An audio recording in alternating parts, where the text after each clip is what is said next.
My brother looked me dead in the eye and said, "We deserve this apartment much more than you." He was sitting on my couch, drinking my tea, talking about my home like it was his prize to claim. What he didn't know was that I'd already won this game before it even started. And what happened next? Well, let's just say karma has a beautiful way of serving justice, and sometimes the best revenge is served with mint tea and a side of legal documents. If you love stories where the good guy finally gets their revenge, smash that subscribe button right now. Hit like if you believe in justice, and stick around because this story is about to get incredibly satisfying.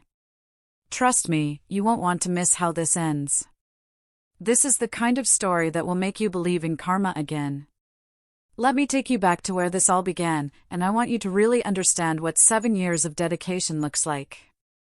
My name is Amira, and for 7 long years, I've been the only one who cared about our family apartment in Paris. Not just cared, I mean truly devoted myself to it. Picture this, every month, I paid the bills. Every time something broke, I fixed it. When the pipes leaked in winter, I was there with a bucket and a plumber's number. When the paint started peeling, I spent my weekends rolling fresh coats on the walls. When the old heater died, I researched for weeks to find the perfect replacement that would keep our family's home warm. While my brother Yassine was out getting drunk and making one bad choice after another, and my sister Lena was busy stealing from our father's retirement account, yes, you heard that right, stealing from our own father, I was here. I was present. I was family. This wasn't just any apartment. Our parents bought this beautiful, sun-filled place back in the 1980s when they were young and full of dreams. Mom used to tell me stories about how they saved every penny for years to afford it. How they painted every room together. How they planned to raise their children there and maybe even their grandchildren. Every corner held memories. The kitchen where Mom taught me to make her famous mint tea. The living room where Dad would read us stories every night. The small balcony where we'd sit and watch the Paris sunset paint the sky in shades of gold and pink. It was small, but it was ours. It was home in the truest sense of the word.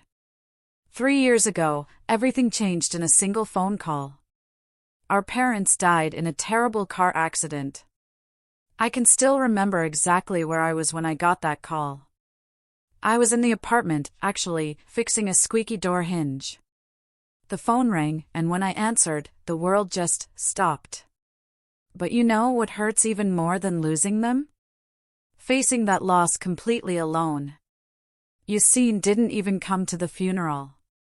Our own parents' funeral. I called him 17 times. 17. I left voicemails begging him to come home. I texted him pictures of the funeral programs. I even offered to pay for his flight. Nothing. My sister Lena? She sent flowers, not expensive ones, mind you, and a cold text message that I'll never forget, "Let me know if you need help with the estate." That was it. No hug. No tears. No support. Not even a phone call to ask how I was doing. I handled everything by myself. The grief that felt like it would crush me. The endless paperwork that came with death. The lawyers who spoke in legal terms I had to learn on the fly. The bills that kept coming even though the people who mattered most were gone. The empty rooms that still smelled like Mom's cooking and Dad's cologne. The loneliness was the worst part. I would sit in that apartment at night, surrounded by all these memories, and feel like I was drowning in silence. But I kept going. Because someone had to. Because that's what family does, they show up, even when showing up is the hardest thing in the world. But here's the thing about taking care of something for 7 years while everyone else disappears: you don't just earn it, you become it. You deserve it. And legally, thankfully, that's exactly what happened. The apartment was left to me. Not to all of us. Just me. Because I was the one who showed up. I was the one who cared. I was the one who never gave up on family, even when family gave up on me. For 3 years after our parents died, I heard nothing from my siblings. Radio silence. Complete and total silence.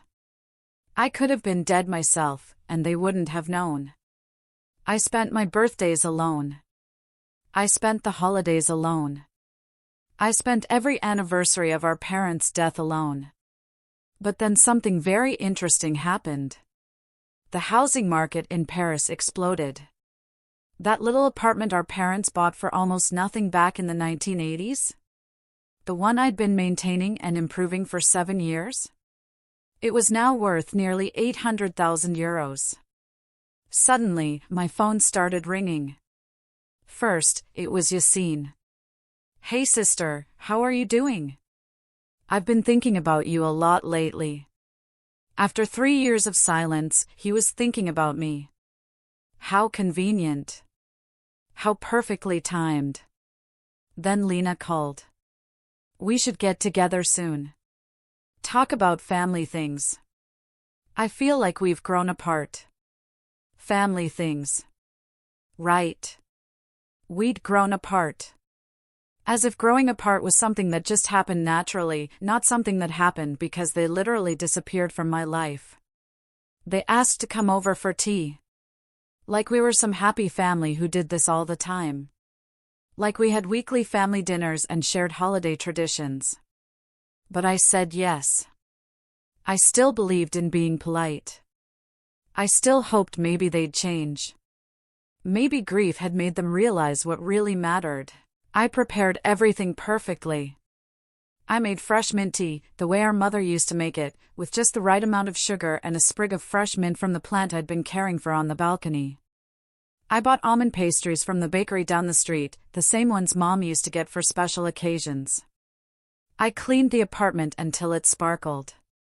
I even put out our mother's good china, the set she only used when company came over. Part of me wondered if maybe they really did want to reconnect. Maybe they'd realized how much time we'd wasted. Maybe they wanted to honor our parents' memory together. When they arrived, they looked around the apartment like they were seeing it for the first time. Actually, for Yassine, it basically was the first time in years. They complimented the paint job I'd done myself. They admired the new curtains, the curtains I'd saved up for months to buy. They mentioned how cozy everything looked, the coziness I'd created with my own hands and heart. They sat on my couch, ate my food, drank my tea, and made small talk about the weather and their jobs. Yassine told me about his new girlfriend. Lena complained about her boss. For a moment, it almost felt normal. Almost felt like we were family again. Then the mask came off. Yassine leaned forward, put down his teacup, Mom's good china teacup, and said those words that changed everything. "Amira, we need to talk about this apartment. It's a family apartment. We deserve it much more than you." I felt my heart stop. Not from sadness this time. From pure shock. The audacity. The nerve. After abandoning me for 3 years, after leaving me to handle everything alone, he was sitting in my living room, drinking my tea, telling me that he deserved my home more than I did. Lena nodded along eagerly. "We think you should sell it, and we'll split the money 3 ways. It's only fair, since we're all family." Fair. They wanted to talk about fair. "You live here alone anyway," Yassine continued. "It's too big for just one person. And honestly, Amira, you can't afford to maintain a place like this forever. We're just looking out for you. Looking out for me." After 3 years of silence, they were looking out for me. I didn't cry. I didn't yell. I didn't throw them out like I should have. Instead, something cold and calculating clicked inside my brain. I smiled, actually smiled, and said, "Let me think about it." They left that day thinking they'd planted a seed. What they'd actually done was wake up something inside me that had been sleeping for too long. Over the next 2 months, I became an actress. And let me tell you, I deserved an Oscar for this performance. I played the role of the confused, grieving sister who was considering their generous offer. I went to real estate offices with them. I took their phone calls where they'd pressure me about market timing. I listened to their plans for the money. Yassine wanted to buy a car, Lena wanted to pay off her credit card debt. But while I was smiling and nodding, I was also working. I hired a property attorney, the best one I could afford. I dug up every single document related to the apartment. Every tax record. Every bill I'd paid. Every receipt for every repair. Every legal paper goes back to when our parents first bought the place. And that's when I found the smoking gun. After Yassine's second DUI and after Lena's accidental theft from Dad's retirement account, our parents had quietly revised their will. They never told us. They just did it. And in that revision, they left the apartment to me. Only me. Not jointly. Not equally. Just me. The document was crystal clear. It mentioned how I was the only one who consistently showed care and responsibility for the family home and family values. It specifically excluded my siblings due to their demonstrated lack of responsibility and financial reliability. They knew. Even then, they knew who would take care of what mattered most. But I didn't tell my siblings about this discovery. Instead, I let them dig their own graves deeper and deeper. Lena, desperate to look like she was contributing to the sale process, insisted on setting up a legal fund. She transferred €5,000 to an account I created. For neutral legal costs, she said. So everything is fair and transparent. I almost laughed out loud. Yassine, not to be outdone, contributed €2,000. He even offered to paint the living room one last time before the sale. I let him. I watched him spend his entire weekend painting MY walls, thinking he was investing in his future. He bought all the paint himself. He even bought new brushes. All while I documented everything. Every transfer. Every text message. Every conversation. Every lie they told themselves about deserving something they'd never earned. The day finally came when they expected to meet the buyer. I told them he was a young professional who loved the neighborhood and wanted to preserve the apartment's character. They were so excited. They'd even dressed up for the occasion. I invited them both over again. Same setup.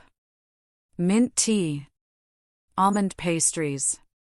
The same couch where they'd first revealed their greed. But this time, I had prepared something very special. I folded my attorney's letter and placed it inside their teacups. Like a fortune cookie, but so much better. Lena picked up her cup first. She unfolded the paper, and I watched her face change as she read, "This property is fully owned by Ms. Amira Ben Salem, as per the registered testament signed on March 9, 2021. The color drained from her face. Her hands started shaking. She read it again, then again, like the words might change if she looked hard enough. Yassine grabbed the paper from her. As he read, his face went from confusion to anger to something I can only describe as pure rage. "You lied to us," he shouted, standing up so fast he knocked over his chair. "No," I said, my voice calm and steady. "I just gave you enough time to show me exactly who you really are." I reached into my bag and pulled out an envelope. "Lena, here's your €5,000 back. The buyer you were so excited to meet? He doesn't exist. Just like your concern for family doesn't exist." I turned to Yassine. "And you can take your paint brushes.